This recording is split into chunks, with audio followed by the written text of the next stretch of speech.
Waalaikumsalam warahmatullahi wabarakatuh. Waalaikumsalam warahmatullahi wabarakatuh. Innal hamdalillah nahmaduhu wa nasta'inuhu wa nastaghfiruh wa na'udzu billahi min shururi anfusina wa min sayyiati a'malina.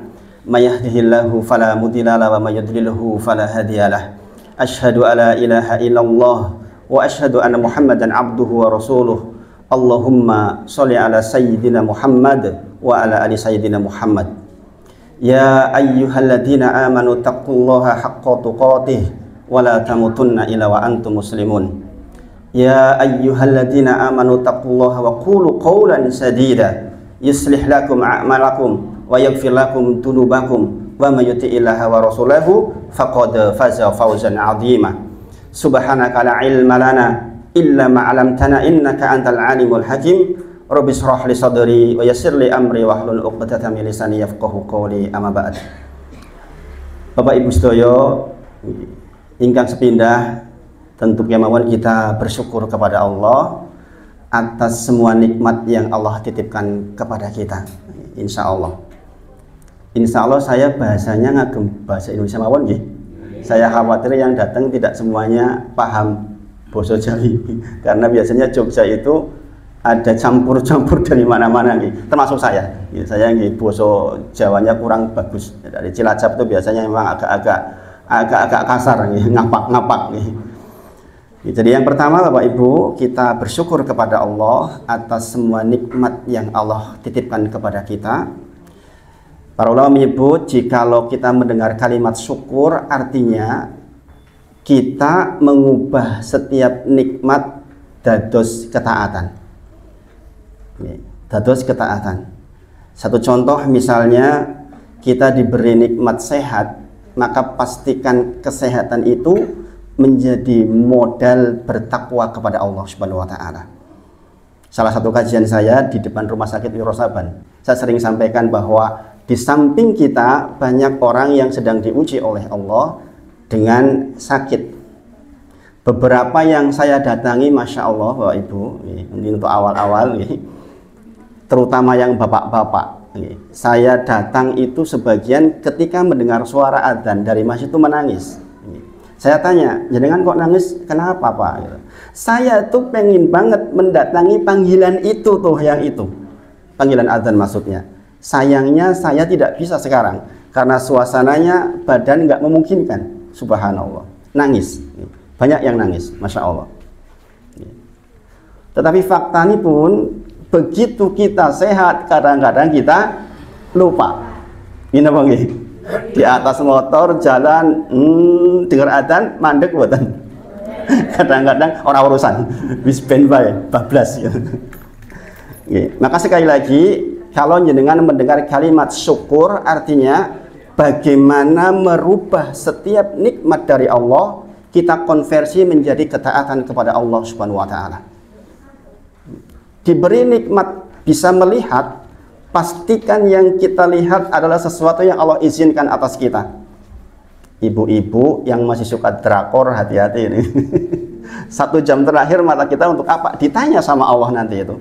Ditanya sama Allah. 3 minggu yang lalu, saya dapat ujian dari Allah, jatuh menuju ke masjid At-Taqwa di belakang rumah, jatuh dari kendaraan. Subhanallah sakitnya. Untuk duduk susahnya luar biasa. Maka kalau panjenengan hari ini bisa dapat nikmat duduk, pastikan duduk panjenengan bernilai ibadah di sisi Allah. Inilah yang dikatakan kita bersyukur kepada Allah Subhanahu wa taala.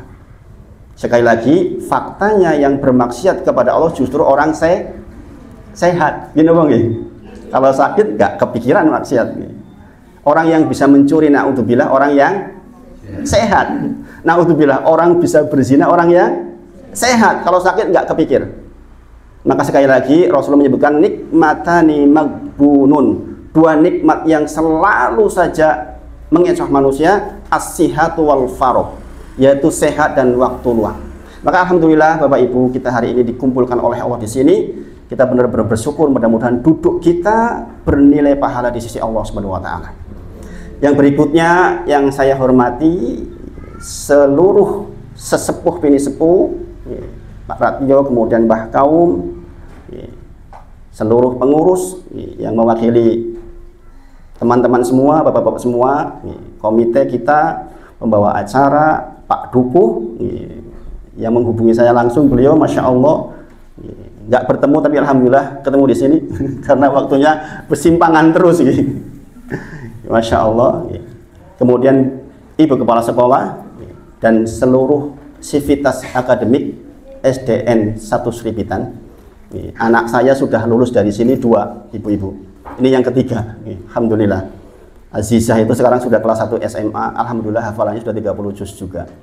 Kemudian Aisyah yang baru tahun lalu lulus, ya sekarang juga di pondok, alhamdulillah sudah 5 juz, alhamdulillah. Dan berikutnya adalah Abdullah yang masih kelas 5, ya, insya Allah. Nah maka Bapak Ibu, kita bersyukur betul kita dikumpulkan hari ini. Yang berikutnya, sholawat dan salam kita sampaikan pada junjungan kita Nabi Agung Muhammad Sallallahu Alaihi Wasallam.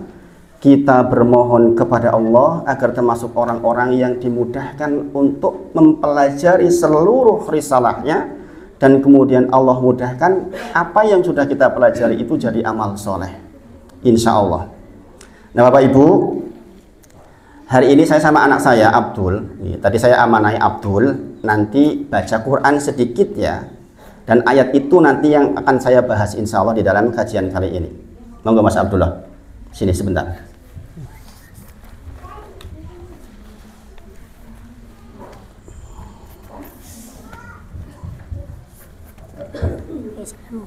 Ya. Assalamualaikum warahmatullahi wabarakatuh.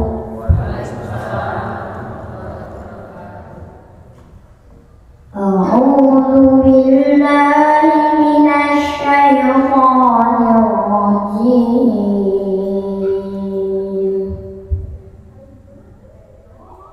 Bismillahirrahmanirrahim.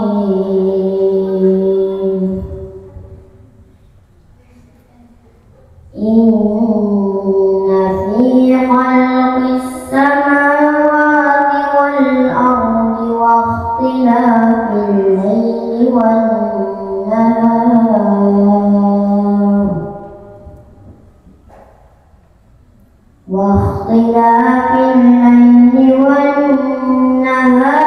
laayatin liulil albab.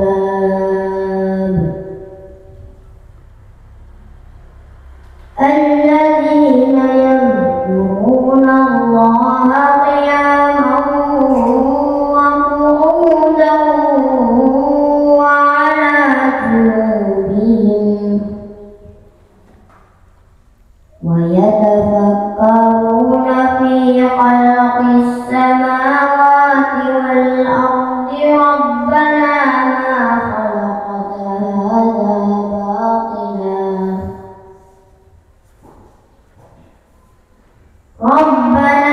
ما خلقت هذا باطلا سبحانك فقنا عذاب النار.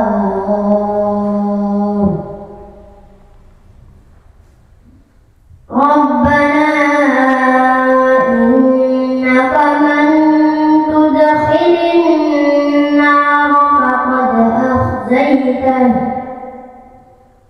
وما للظالمين من أنصار.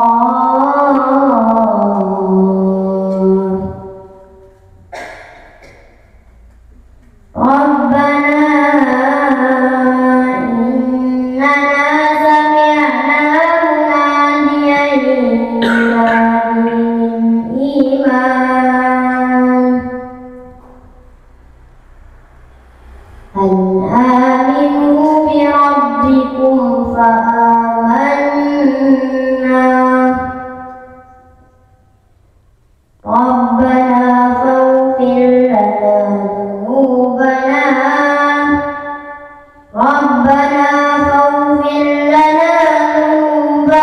وكفر عنا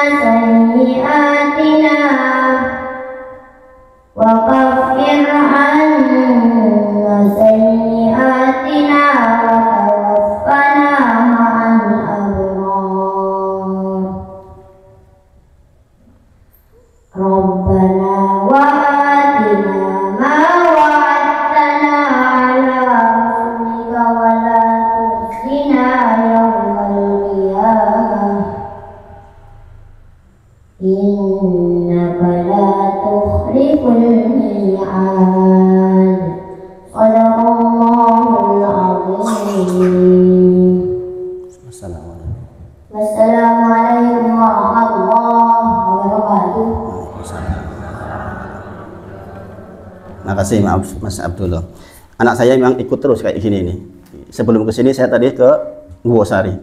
Saya geser waktunya karena ada jadwal hari ini, Masya Allah. Jadi hampir setiap subuh. Ya. Jadi hampir setiap pagi ikut. Kemudian kegiatan saya hampir setiap subuh memang ngajar. Makanya mohon maaf Bu Evani kalau datang. Kadang-kadang Abdul mungkin terlambat. Karena kadang-kadang setelah pengajian ada tanya jawab, diskusi. Nanti jenengan juga boleh kalau mau tanya jawab. 1-2 pertanyaan, insya Allah mudah-mudahan menjadi kebaikan. Nah Bapak Ibu Sedoyo, ini kajian pertama. Hampir seluruh kajian saya yang sudah berjalan lebih dari 10 tahun. Ada masjid yang ngaji sudah lebih dari 10 tahun sebelum corona. Itu semuanya kajian yang tersilabus Bapak Ibu. Karena problematika kajian di Indonesia sejauh pemahaman saya adalah karena setiap pengajian itu ganti terus materinya, sehingga tidak tersilabus. Sebagaimana panjenengan menyekolahkan anak di sini kelas 1 sampai kelas 6 punya silabus, kelas 1 pelajarannya apa, kelas 2 sampai kelas 6 step by stepnya dilalui, maka sesungguhnya ngaji agama harusnya juga begitu. Nah di Indonesia begitu banyak pengajian, tapi sayangnya kajiannya tidak tersilabus, sehingga dalam 1 tahun kita tidak menyelesaikan satu kitab apapun. Satu contoh kitab sholat, mohon maaf Bapak Ibu. Kadang-kadang kita sudah berumur 40-50 tahun ditanya tentang hal-hal pokok tentang sholat saja kita masih bingung. Contoh, saya tanya pada panjenengan, apa arti takbiratul ihram? Ini rukun pertama kita di dalam sholat. Kita mengucapkan apa? Allahu Akbar. Yang dinamakan rukun takbiratul ihram itu apanya? Angkat tangannya atau ucapan Allahu Akbarnya? Sholat itu ada syaratnya, ada rukunnya, ada sunnahnya, ada yang boleh, ada yang makruh. 5 hal dipelajari dalam sholat. Ini takbiratul ihram adalah ucapan Allahu Akbar. Adapun angkat tangannya, hukumnya apa? Sunnah. Jadi yang sholat meneng baik Allahu Akbar, sah mboten? Sah. Di mazhab Malik itu begitu. Kalau dengan ke daerah Maroko, jangan kaget orang sholat Allahu Akbar meneng baik tangannya. Karena mazhabnya mazhab Malik. Di Indonesia kebanyakan mazhabnya Syafi'i. Maka angkat tangan Allahu Akbar. Nek boten ngangkat tangan gak lazim. Ki wong sholat ngopo kae bener apa ora to? Bagi yang tidak tahu. Bagi yang tahu tentu saja pakai mazhab Malik. Takbiratul ihram. Apa arti ihram Bapak Ibu? Ini ilmu-ilmu dasar dulu ini. Apa arti ihram? Ihram bahasa Arab nih, artinya apa? Yang mengharamkan. Berarti takbiratul ihram artinya takbir yang mengharamkan. Maksudnya pripun? Mengharamkan apa-apa yang tadinya boleh sudah nggak boleh lagi. Sebelum sholat, sebelum takbir boleh nggak jenengan ngobrol sama tetangga? Jenengan masak opo Bu? Boleh sebelum sholat? Boleh. Tadi jenengan tidak ke sini siapa-siapa Bu, ke masjid, boleh ngomong seperti itu? Boleh nggih? Sebelum takbir boleh nggih? Lihat ke atas boleh nggak? Boleh. Begitu jenengan takbiratul ihram, haram semua itu. Nggak boleh lagi ngomong, nggak boleh lagi lihat ke atas. Itulah kenapa dinamakan takbiratul ihram. Takbir yang mengharamkan yang sebelumnya boleh. Rasulullah menyebut riwayat Ali radhiyallahu anhu, miftahus sholat at-tuhur. Kuncinya sholat, yang buka pintu sholat adalah at-tuhur, bersuci. Ini masuk di dalam bab syarat. Jenengan sholat tanpa wudhu, sah mboten? Mboten sah. Sebab wudhu niku termasuk syarat sahnya sholat. Menika segala sesuatu yang harus ada sebelum sholat dan tetap ada sepanjang sholat kalau hilang sengaja tidak sengaja batal. Sekali lagi saya ulang, ini pelajaran dasar nih.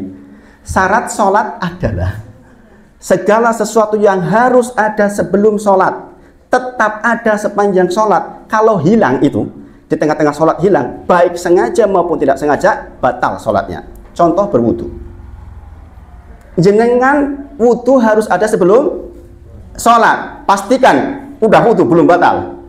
Kemudian jangan takbir Allahu Akbar 2 rakaat, batal batal? Batal. Walaupun nggak sengaja nih kentutnya, tahan jebul tetap kentut, batal batal? Batal. Karena yang namanya syarat harus tetap ada sepanjang sholat.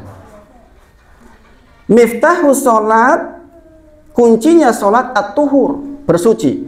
Wa tahrimuha takbir, yang mengharamkannya takbir, yaitu takbiratul ihram. Wa tahliluha, dan yang menghalalkan kembali adalah taslim, salam pertama. Jadi yang rukun salam pertama. Salam kedua hukumnya apa? Sunnah. Berarti ini intensi yang sholat. Assalamualaikum. Terus ngentut. Dereng salam kedua. Sah boten sholatnya? Sah. Tapi nek durung salam tut, oh batal. Sangat dipahami sampai di sini? Itu namanya syarat. Sekarang rukun. Rukun sholat ini menika segala sesuatu yang harus ada di dalam sholat tetap ada sepanjang sholat. Kalau tidak ada, sengaja tidak sengaja, batal. Contoh, takbiratul ihram, Allahu Akbar, jenengan lali sholat boten takbiratul ihram, sah boten sholatnya? Contoh, jenengan makmum masbuk, imam sudah ruku, jenengan datang langsung ruku, boten takbiratul ihram, sah nggak sholatnya? Tidak sah. Kenapa? Karena kehilangan satu rukun yang namanya takbiratul ihram. Harus ada di dalam sholat. Walaupun lali, jenengan tetap batal. Nah, ini sekilas tentang kitab sholat. Saya melihat bahkan mereka yang sudah 50 tahun, 60 tahun, seringkali hal dasar seperti ini juga belum paham Bapak Ibu. Maka betapa pentingnya belajar tersilabus, pakai urut-urutan. Jangan lompat-lompat terus. Sekali lagi, ini problematika di Indonesia. Banyak pengajian, tapi tidak terstruktur pengajiannya, sehingga 1 tahun ditanya ngaji apa, enggak tahu. Ini. Kalau terstruktur akan jelas. 1 tahun saya selesai kitab sholat, alhamdulillah. Tahun berikutnya kitab toharoh, tahun berikutnya kitab akidah, terus begitu. Sehingga 5 tahun kita ngaji, sudah banyak kemajuan insya Allah. Jadi maka sekali lagi, ini kajian pertama, nanti dengan siapapun, tidak dengan saya pun, yang penting tersilabus materinya. Jangan lompat-lompat. Coba kalau jangan ngaji tematik terus, bariki ngaji opo, ini pun jangan bingung. Mana toh sebenarnya yang saya ambil? Ini pengalaman saya pribadi Bapak Ibu. Memenjarakan diri supaya dapat ilmu Bapak Ibu. Makanya memang persoalan ilmu itu persoalan yang serius. Maka Rasulullah menyebutkan bahwa sejatinya memang mencari ilmu itu kewajiban Bapak Ibu. Jadi dengan duduk seperti ini, lepas mau atau tidak, memang wajib. Thalabul ilmi fardhatun ala kulli muslimin wa muslimatin. Kalimatnya apa? Ala kulli, berarti tiap-tiap Bapak Ibu. Jangan nggak sakit wakil. Aku sholat wakil anakku. Sakit boten? Le, aku mes sholat, sing wudu yo, aku sing sholat, boleh nggak? Nggak boleh. Maka likulli muslim, kita memang wajib per 1 orang. Karena nanti pertanggungjawaban jenengan di sisi Allah per 1 orang. Ditanya sendiri-sendiri, ngadik dewean, nggak didampingi anak kita, istri kita, atau dan lain-lain. Kita akan menghadap Allah sendirian. Wa amaman khofa maqama rabbihi wa nahan nafsa 'anil hawa fa inal jannata hiyal ma'wa. Quran surah An-Nazi'at 44:1. Bagi orang-orang yang dia takut ketika menghadap Rabb-nya, yaitu di padang mahsyar. Bapak Ibu, kita menghadap Allah 2 kali nih. Di dunia ketika sholat, Allahu Akbar, wajjahtu wajhiya lillati fattara samawati wal ard hanifa muslima wa ma ana minal musyrikin. Saya hadapkan wajahmu kepada engkau, pencipta langit dan bumi, hanifa. Saya datang kepada engkau dengan tulus ikhlas. Wa ma ana minal musyrikin. Saya enggak berbuat musyrik ya Allah. inna sholati wa nusuki wa mahyaya wa mamati lillahi rabbil alamin la syarika lahu wa bidzalika umirtu wa ana minal muslimin. Itu salah satu redaksi apa itu? Iftitah. Gini Bang nggih. Setelah takbiratul ihram Allahu akbar jangan baca iftitah. Di Indonesia kebanyakan pakai kabiro, walhamdulillahi katsiro. Katanya itu miliknya NU katanya. Yang Muhammadiyah pakai Allahumma ba'id baini wa baina khotoyaya kama ba'da bainal masyriqi wal maghrib. Katanya itu miliknya Muhammadiyah. Yang Paris mengatakan gonku, nggih, subhanakallahumma wa bihamdik wa tabarakasmuk wa ta'ala jatuk wala ilaha ghairuk. Itu katanya punya versi. Subhanallah Bapak Ibu. Redaksi iftitah ada 12. Semuanya datang dari Nabi Muhammad sallallahu alaihi wasallam.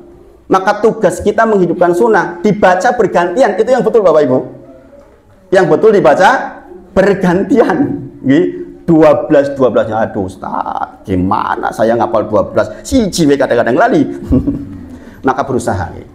Redaksi yang pendek-pendek ada sekitar 7. Hafalin itu, dihafalin supaya ketika sholat maghrib pakai ini, sholat isya pakai ini, sholat subuh pakai ini, sholat sunnah pakai ini, sholat nafilah, sholat sunnah, ba'da maghrib, ba'da isya, itu baiknya pakai salah satu redaksi yang lain, tidak harus pakai yang sama Bapak Ibu. Karena masing-masing iftitah itu punya maksud yang berbeda-beda. Penting buatan sinawat ini. Penting buatan. Di antara kekeliruan kata para ulama adalah hanya pakai satu saja. Kelirunya di mana? Bukan saya tidak sanggup, kelirunya tidak menghidupkan sunnah. Dan seseorang yang hanya pakai satu saja biasanya sudah kayak mesin kalimatnya. Tidak dimaknai. Boro-boro kelingan maknanya. Allahu Akbar. Allahumma ba'id baini wa baina khotoya kama ba'adta bainal masyriqi wal maghrib. Allahumma nakini min khotoya kama yunqal abyan min al-nas. Rampung. Gini apa nggih? Karena saking biasane ra ngerti karepe iki ngomong apa iki jane. Iftitah diadakan untuk menyiapkan supaya qiraah pertama yaitu Al-Fatihah jenengan sudah kondisi hatinya siap Bapak Ibu. Karena Al-Fatihah ya mung Al-Fatihah. Jenengan maos Al-Fatihah mbok menawa pingsan pun saged niku. Saking biasanya alhamdulillahi rabbil alamin ar-rahman udah biasa, saking biasanya sehingga maknanya kadang-kadang hilang. Padahal khusyuknya sholat sangat bergantung kepada kita paham atau tidak maknanya. Satu di antara 5 cara mencapai khusyuk sholat yaitu paham apa yang diucapkan ibu-ibu. Contoh, Allahumma ba'id, bukan ba'id ya. Ba'id pakai alif. Ba'id pakai alif, bukan ba'id pakai tasdid. Itu beda arti ya. Beda arti itu. Kalau ba'id itu dijauhkan sejauh-jauhnya, dihapus, orang ketok. Allahumma ba'id, ya Allah, saya pindahkan ini sejauh-jauhnya, ben orang ketok meneh, itu ba'id. Tapi kalau ba'id dijauhkan ini ketok, pindah ke soko aku yuk. Dalam bahasa Arab itu seperti itu.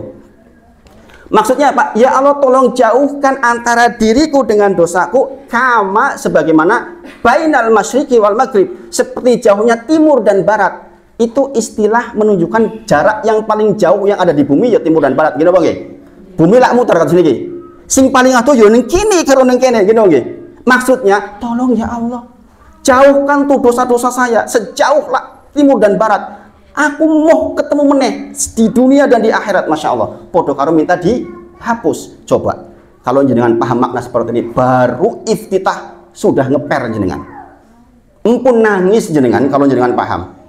Makanya para salafus soleh, orang-orang soleh itu kalau sholat sendirian khususnya nangis kebanyakan. Karena paham betul apa yang dikatakan. Penting apa penting belajar seperti ini? Penting nggak ibu-ibu? Ini kebanyakan yang datang ibu-ibu. Memang di mana-mana yang rajin ibu-ibu. Tapi ibu-ibu, bapak ibu sedoyo, di kajian saya secara keseluruhan sekarang trennya itu nggak begitu. Ibu-ibunya banyak, bapak-bapaknya juga banyak sekarang. Dan faktanya bapak ibu ini mohon maaf nih, banyak di antara saudara-saudara kita yang secara pendidikan sebenarnya sudah sangat mumpuni, tapi hal dasar seperti ini ketinggalan. Ini kesaksiannya banyak nih. Salah satunya mantan dekan ngobrol dengan saya, Ustadz, untung saya ketemu sampean katanya. Saya 60 tahun hal dasar yang kayak tadi aja, arti ikhram saya nggak ngerti saya. Beruntung saya di masa tua dirahmati oleh Allah untuk duduk di majelis. Karena duduk di majelis ini rahmat Allah, Bapak Ibu. Ilmu itu seperti air, Bapak Ibu. Para ulama menyebut air itu musuh tempat yang tinggi. Gini Bang, ilmu itu akan turun ke tempat yang rendah sebagaimana air. Maka kalau orang-orang yang nggak mau duduk di majelis karena ketinggian kedudukannya, susah dapat ilmu, Bapak Ibu. Gini Bang, kadang-kadang orang mohon maaf, terlanjur kaya raya mau duduk dengan jenengan, misal dengan saya yang orang biasa, alah ngopo aku gunung penogah men. Gini Bang. Maka sekali lagi ilmu itu memang musuh tempat yang tinggi. Selalu datang ke tempat yang rendah. Dan demikian sifat ilmu, Bapak Ibu. Maka jenengan yang duduk seperti ini dirahmati Allah, sebagaimana profesor tadi duduk di majelis setiap hari Rabu, nggak pernah absen. Kalau absen beliau WA ke saya, Ustadz, saya hari ini tidak berangkat karena ada keperluan. Masya Allah. Seorang profesor mau duduk seperti itu kalau bukan rahmat Allah, nggak bisa, Bapak Ibu. Maka di antara kesyukuran kita adalah mau didudukan oleh Allah di tempat-tempat seperti ini. Masya Allah. Nah Bapak Ibu sedoyo, ini awal tidak mungkin saya sampaikan banyak hal, tapi saya kasih prolog beberapa hal yang mungkin bisa kita pelajari di waktu-waktu yang akan datang, Bapak Ibu. Yang pertama, Rasulullah bersabda, "A'maru ummati ma baina sittin ila sab'in." Umur umatku, kata Rasulullah, ma baina antara 60 sampai 70 saja. Wa aqalluhum ma yajuzu dzalik. Sedikit yang dilebihkan dari angka itu, sedikit. Kalaupun ada, kadang-kadang sudah kurang sehat. Coba yang hadir di sini, ada yang 70 tahun. Menjenengan Bang, Masya Allah. Sedikit kata Rasulullah. Ada ning siti. Coba aja dengan dengar berita lelayon.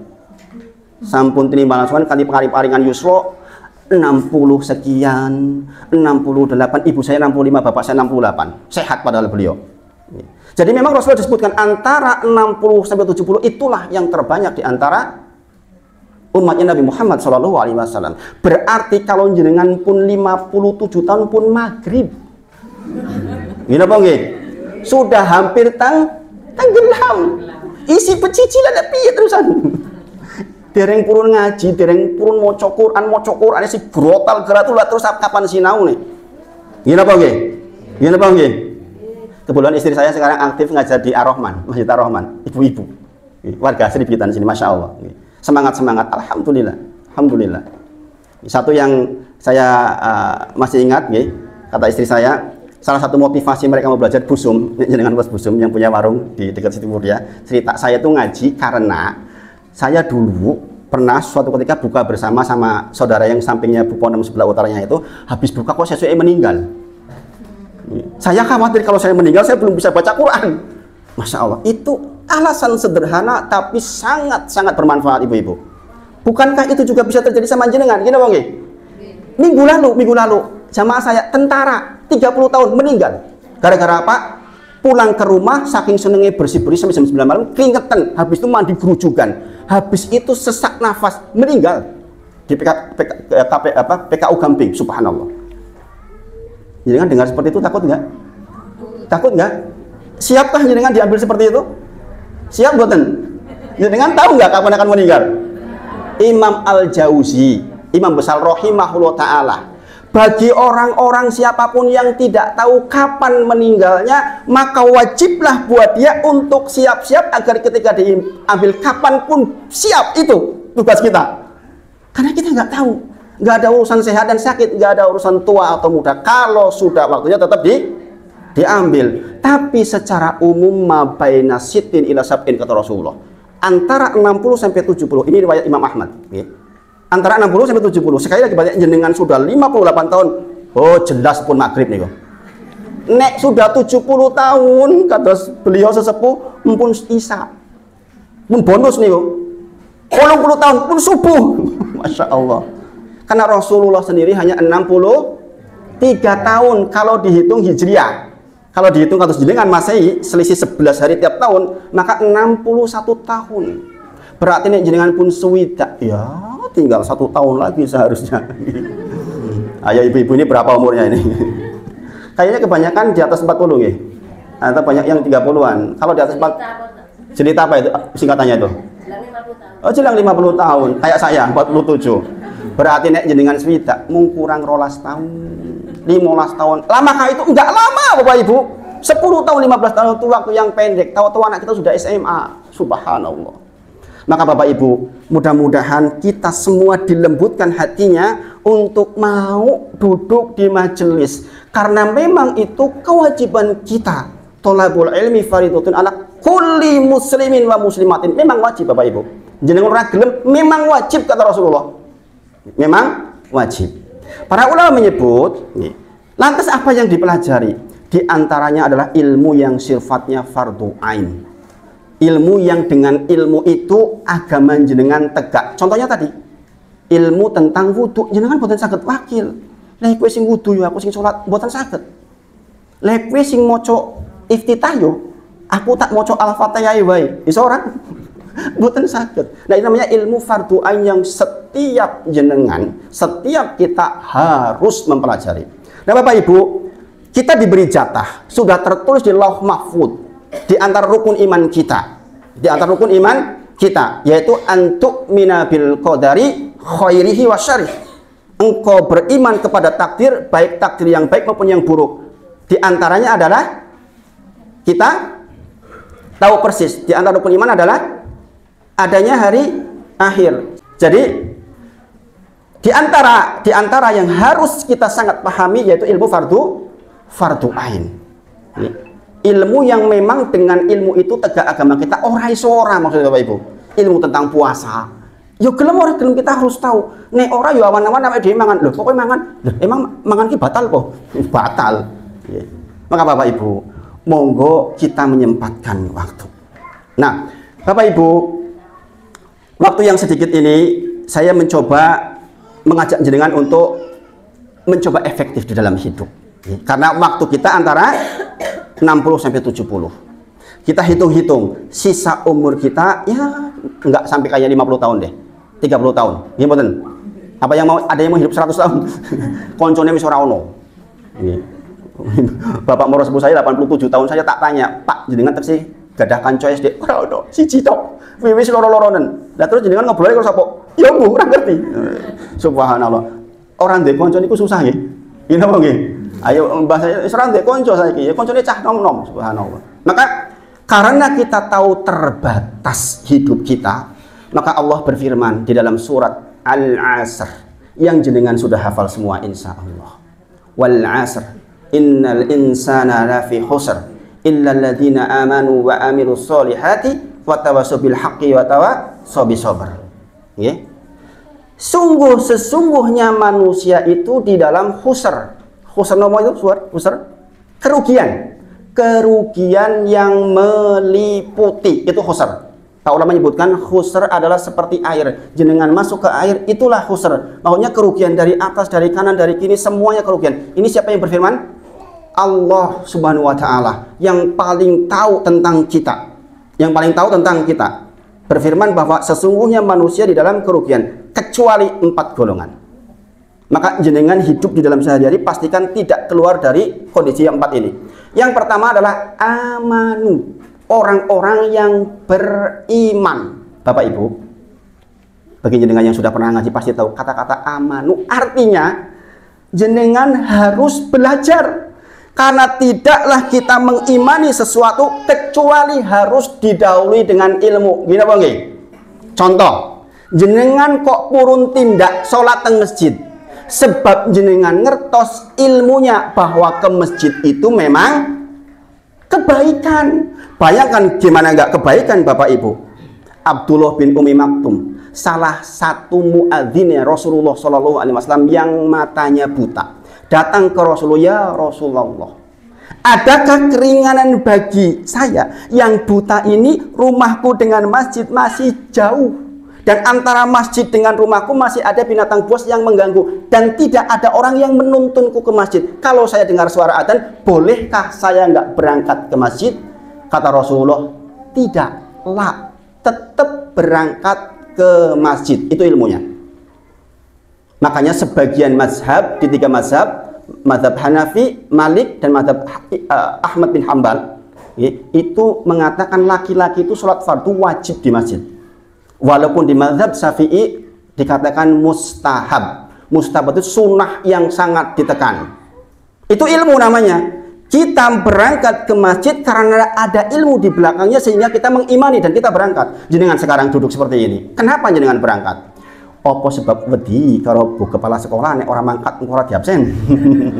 Kan bukan itu tentunya. Gini Bang. Jenengan tindak karena tahu bahwa ngaji itu memang sebagian dari kewajiban kita. Kita mencari ilmu di dalamnya. Gini Bang. Betul tuh niatnya seperti itu? Apa aku izin kayak angkat aku orang mangkat? Ini soal niat. Jadi sekali lagi amanu harus dengan ilmu, enggak bisa ditawar-tawar. Alhamdulillah Bapak Ibu, di Jogja itu Masya Allah, jangan harus bersyukur karena kajian ada di mana-mana. Jangan tahu di tempat saya di Cilacap sana ngaji itu enggak kayak di Jogja. Enggak ada kajian kok setiap hari Rabu pagi, Kamis pagi, Jumat pagi. Saya kalau sudah hari Minggu seperti ini Bapak Ibu, itu berapa kali nih dalam satu hari? Jumat pagi itu di Taman Tirto, Jumat siang isi Jumatan, Jumat sore itu ibu-ibu. Ibu-ibu biasanya, nanti malamnya dekat di sini di daerah Jojoran Wetan. Kemudian Minggu pagi tadi di Taman Tirto lagi sebenarnya sebelah subuh, kemudian ke daerah di atas Gosari, kemudian di sini nanti jam 10 di Villa Gardenia. Sorenya ibu-ibu lagi, malamnya kembali ke Taman Tirto. Berapa kali itu? Masya Allah. Jadi yang namanya ngaji itu memang attitude kita, karena kita tidak mau keluar dari kerugian. Kita mau keluar dari kerugian, yaitu khusar. Yang kedua, amal soleh Bapak Ibu. Amal soleh. Adakah di antara yang hadir hafal ayat terakhir surah Al-Kahfi? Ada yang surah Al-Kahfian kan banyak yang hari Jumat Al-Kahfian. Hafal ibu-ibu?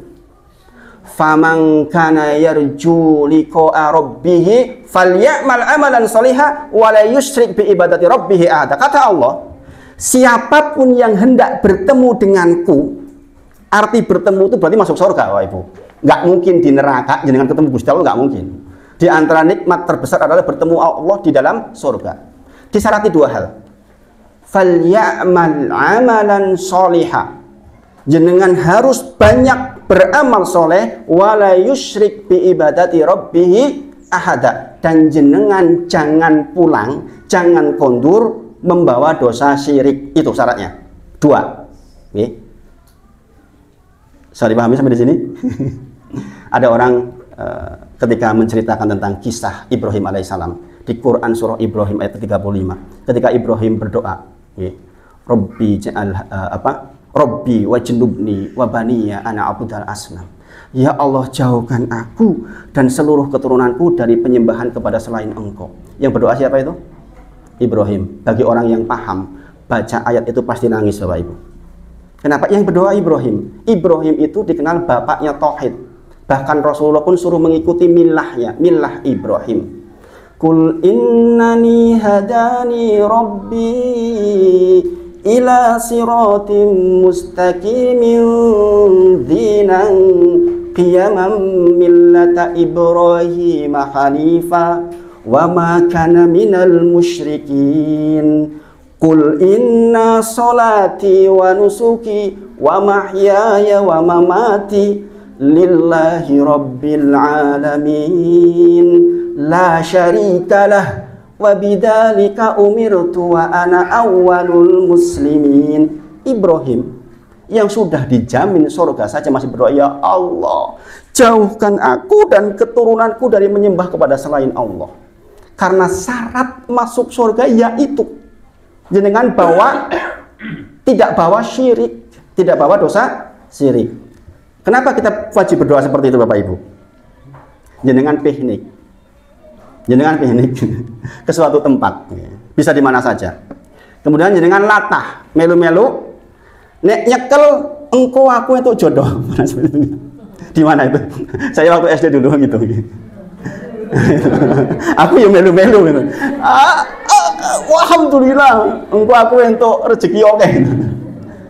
berarti jenengan sedang meyakini ada kekuatan selain Allah untuk rezeki jenengan. Kalau jenengan mati dalam keadaan seperti itu keyakinannya, di neraka jahanam selama-lamanya Bapak Ibu. Itu yang namanya wala yusyrik bi ibadati rabbih ahada.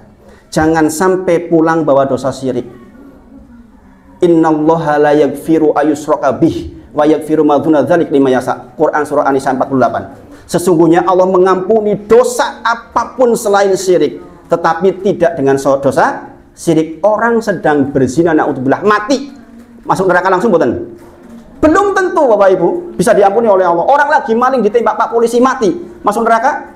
Belum tentu. Belum tentu. Masih bisa diampuni oleh Allah. Pokoknya selain dosa syirik masih bisa diampuni. Yang enggak diampuni jenengan sedo bahwa dosa syirik. Itu yang enggak diampuni. Maka hati-hati dengan dosa syirik. Jadi syaratnya dua, jangan berbuat syirik dan beramal soleh. Bapak Ibu, amal soleh para ulama menyebut dua syaratnya, yaitu ikhlas karena Allah dan muttabaah, sesuai dengan apa yang Rasulullah contohkan. Dalilnya apa? Quran surah Ali Imran ayat ke-31.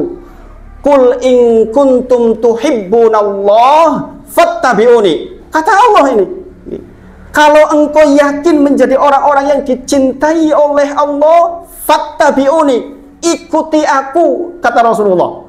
Sangat dipahami sampai di sini? Berarti kembali ke ilmu. Tidak mungkin kita bisa beramal soleh kecuali dengan ilmu. Contoh, sholat. Shollu kama ra'aitumuni usolli, kata Rasulullah. Sholatlah kama sebagaimana ra'aitumuni, engkau melihat aku sholat. Berarti kita harus mempelajari tata cara sholatnya Rasulullah. Kalau tidak, walaupun kita rajin, bisa nggak diterima. Sangat dipahami? Sangat dipahami? Penting nggak belajar gitu-gitu? Penting. Belajar tersilabus itu penting. Sebagaimana anak-anak kita belajar sampai kelas 6 kemudian lulus, itu penting Bapak Ibu. Kemudian yang ketiga adalah kita saling mengingatkan di dalam kebaikan. Maka orang-orang yang duduk di depan ini, Pak Duku semuanya, itu termasuk yang sedang saling mengingatkan dengan jenengan tentang entitas dakwah agar kita memang saling mengingatkan Bapak Ibu. Kita manusia itu nasia. Nasia itu gampang lali. Soyo mulai yang Indonesia, makanya nasi.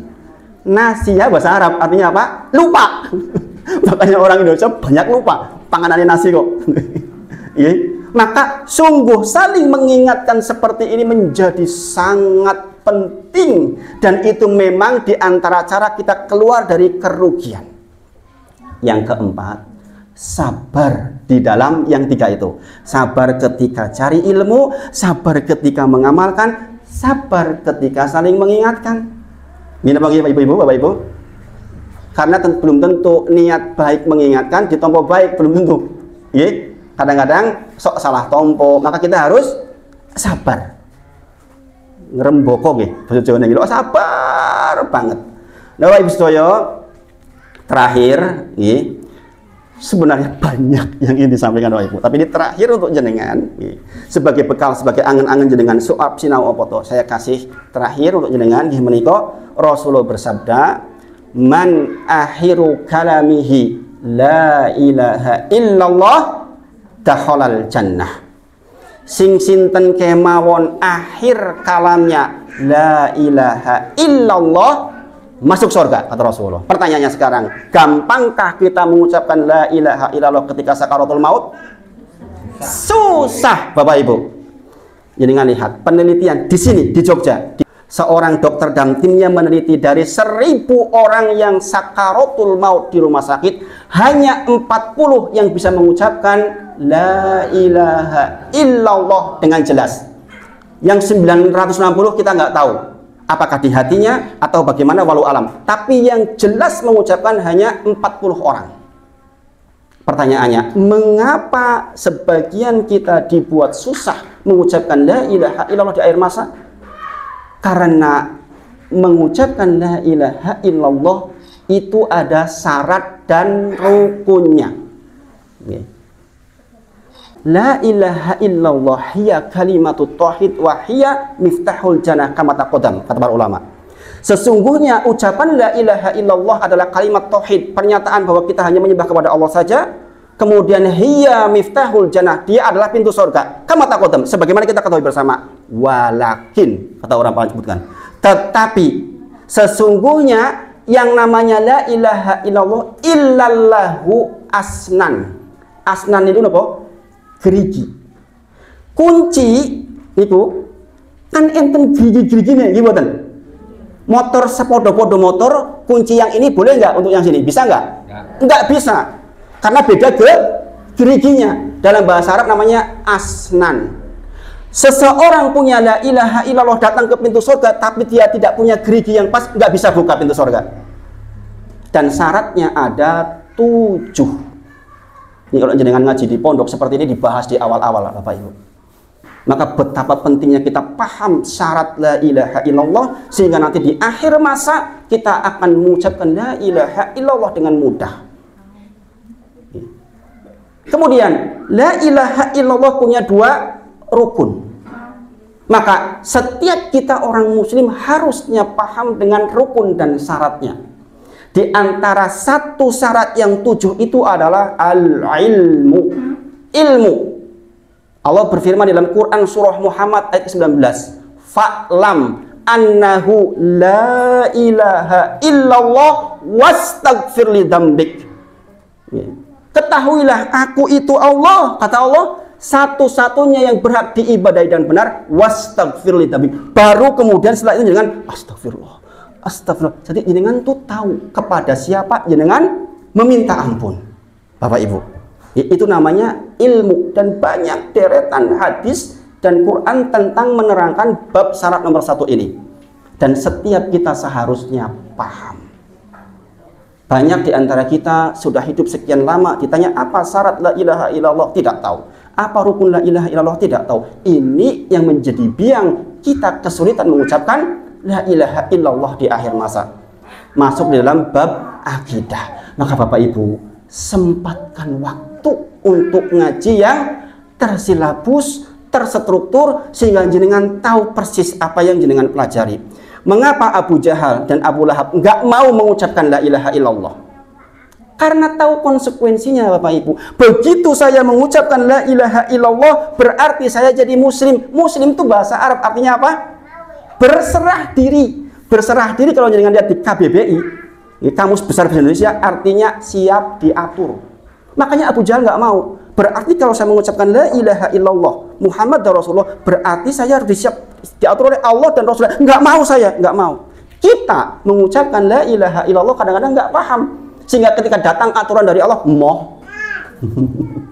nggak mau saya gitu. Saya pokoknya mau pakai begini aja, perurusan. Ini repot, Bapak Ibu. Padahal kita mengaku sebagai muslim. Nah, saya kira itu yang disampaikan pagi ini, Bapak Ibu. Saya khawatir terlalu lama waktunya. Sudah lewat nih, Bang? Sudah lewat belum? Belum. Pas. Pas, Masya Allah. Insya Allah kalau ada 1-2 pertanyaan, monggo. Kalau tidak saya bisa jawab untuk PR. Mumpung kepanggih 1-2 pertanyaan, monggo. Pulau kontrapun kepada pembawa acara. Wa akhiru da'wana alhamdulillahirabbil alamin. Assalamualaikum warahmatullahi wabarakatuh. Alhamdulillahirabbil alamin. Matur nuwun kula aturaken dhateng Bapak Ustaz Bapak Wahid ingkang sampun paring pangandika dari mawi bahasana wonten ing pengawasan injil punika.